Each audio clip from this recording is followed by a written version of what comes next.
only this week, the Honourable Lady for Oxford East, who is in her place, was asked to define a woman on the media, and she was unable or unwilling to give a clear answer.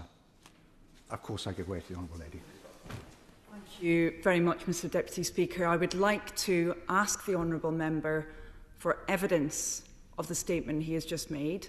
I would like him to provide a transcript of my comments, any quote he can find from anywhere that would indicate that at any point I have not been clear about what a woman is.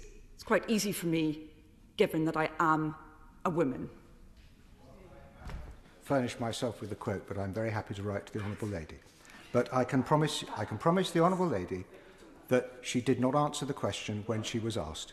And okay, I give way again. Thank you, Mr Deputy Speaker. I'm afraid the Honourable Member appears perhaps not to have followed the evidence about what I have stated.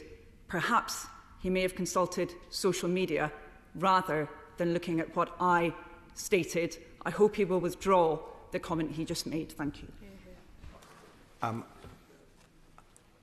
If I have misled the House by misrepresenting the Honourable Lady, I absolutely apologise for doing so. Will you give way? I will give way to my honourable friend in a moment, but I will check the facts and I will set the record straight if it is necessary for me to do so. I give way to my honourable friend.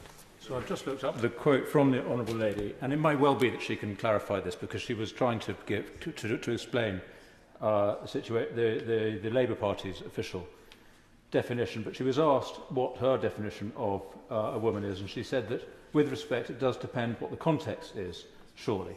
So she wasn't giving a clear personal definition, but perhaps she's able to now. I will give way to her if she will give a clear definition. This has been a really well-natured debate, and it might be useful if we just move on. Speaker, there have been others representing the opposition front bench who have said things like, oh, I'm not going to go down that rabbit hole. And indeed, the Right Honourable Leader of the Opposition said on Mar that the phrase, only women have a cervix, and I quote, he said, is something that shouldn't be said. It is not right, unquote. This is a strange way to stand up for women's rights. The government must reply to this debate with clear definitions of man and woman, as enshrined in the Equality Act 2010.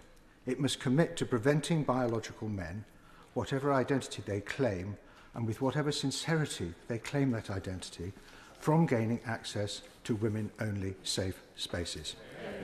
Thank you. Point of order, Sir Benard Jenkin. Give notice to the Honourable Lady from Oxford East that I would raise this point of order. She challenged me to clarify exactly what she had said and to correct the record if I was wrong by suggesting that she had not answered a question clearly.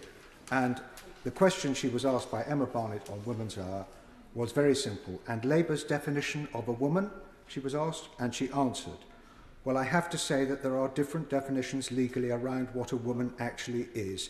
I mean, you look at the definition within the Equality Act, and I think it just says someone who is adult and female, I think, but then doesn't see how you define either of those things. I mean, obviously, that's then you've got the biological definition, the legal definition. Madam Deputy Speaker, I suggested that this answer was unclear. I think I'm correct in my representation of that answer.